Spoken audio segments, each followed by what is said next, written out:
It was a sea of people. You really wouldn't see the grass. Rosie Brooks is sharing her memories with a new generation. She was a 16-year-old dance student when she attended the March on Washington in 1963. What was it like to be here 50 years ago? Electrifying. Okay? And I say that because everyone was here for the same purpose. There was a oneness about everything. People just wanted to hear what this man had to say. Now a dance teacher, Rosie is a window to history for students like May Robeson.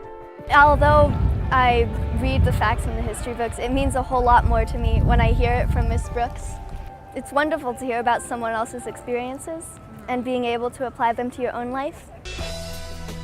Rosie was one of more than 250,000 people who showed up on the National Mall to demand change on August 28, 1963. It was white, it was black, it was American natives. It just was everyone. The demonstrators marched a full mile from the Washington Monument down to the Lincoln Memorial. There, in front of the statue of President Lincoln, who had declared the freedom of black slaves in the South 100 years earlier, they called for equal rights for African Americans, who were still not treated the same as whites in some parts of the country. We're going to walk together. The march was organized by civil rights leaders amidst a summer of protests and unrest. There were demonstrations in more than 100 southern cities. Fearing violence, police and the Army were on high alert, but their services were never needed. There was a serenity there. You had people that just reached and hugged you. You didn't know them, they didn't know you, but you were there.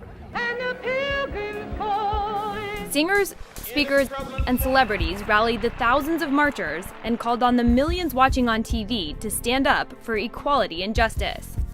But it was the last speech of the day that stole the show.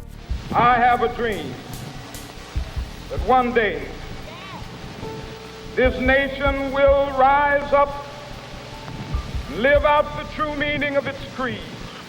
Reverend Dr. Martin Luther King Jr.'s I Have a Dream speech grabbed headlines and built the momentum for change. I have a dream.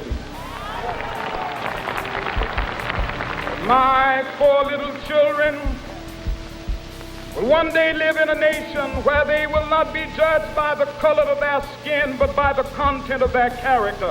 I have a dream today. It was a turning point of hearing it and of seeing so many people that wanted change. The March on Washington was one of the biggest human rights rallies in U.S. history, and it helped pressure Congress to pass sweeping civil rights laws, the Civil Rights Act of 1964 and the Voting Rights Act of 1965. The laws ban discrimination based on race, color, religion, or national origin. 50 years later, America is a different country, but many say the fight for equality is still not over. There's still a lot of prejudice. There's still so much we can work on. On August 28, 1963, This year, May Robeson wrote an essay about Dr. King's I Have a Dream speech and won $500. She said she was inspired by Rosie and her dance team. when you're dancing with a group of dancers, you're all kind of part of the same group. It doesn't matter what color your skin is, what your religion is, even how tall or short you are. We find one feeling that we all want to express, and we all express it together.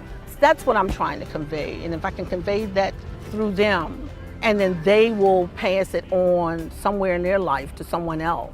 Do unto others as you wish them to do unto you. Will you teach younger generations about the March on Washington and Rosie's memories in another 50 years? Definitely, I hope so. Why? To keep the memory alive. Shelby Holiday, Channel One News.